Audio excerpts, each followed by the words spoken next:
Yes, I think it's important to remember that romantic love and a romantic bond is an attachment bond.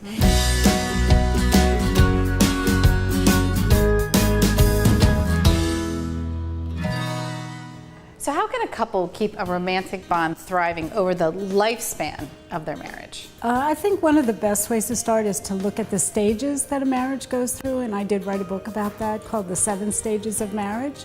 And in each stage, there's a different way to work on that romantic bond. So in the beginning, in the early stage, you want to build lots of memories. In the second stage, you want to really attune to the other person and get to know them better. In the third stage, you really want to be paying attention to what you want and what you need. And then the next stage, which is called the cooperation stage, is so important. It's where people have to become a team. And really, you know, they've got the I, the we, the us, but they really have to become a team. Usually that means children and lots of demands on their time. So that's the stage where most couples get what used to be called the 7-year itch, and they stop doing things together and spending time together.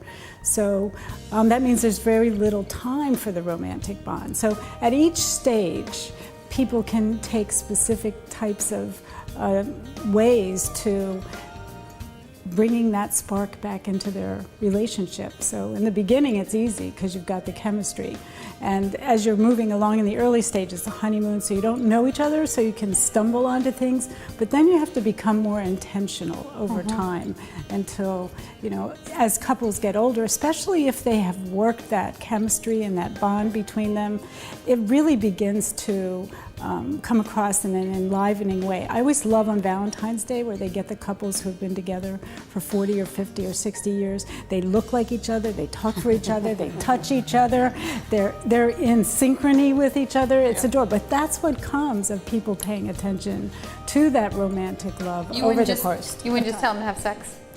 I might, but that's not all there is. I mean, it really, romantic love is you are the one for me, and I'm going to be here for you.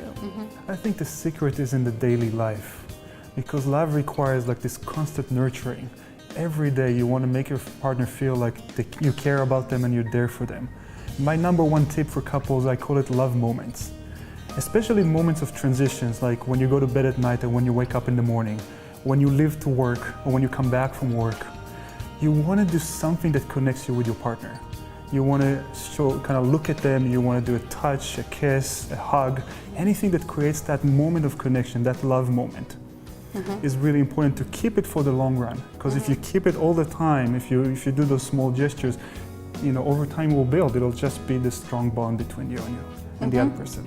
We know that for love to last and to create and hold on to this secure bond through all your transitions and through the years, you have to be able to have these moments of bonding, these hold me tight conversations. And I talk about that in my latest book, Love Sense, and there's all kinds of research on that what a hold me tight conversation is that you risk with your partner. You feel safe with that person, so you're able to talk about your fears, your uncertainties, the place you're not sure, and you're able to ask for what you need, and that partner responds. And when that partner responds to you, it just sort of fills you up. It creates this amazing sense of security in the relationship. And that's kind of like a secure base that you take with you all through the years, this safe haven bond. If you have that, you can deal with all kinds of difficulties and all kinds of transitions that come up, and you can manage them because you face them together. You sort of have each other's back. You know how to turn towards each other and hold each other tight.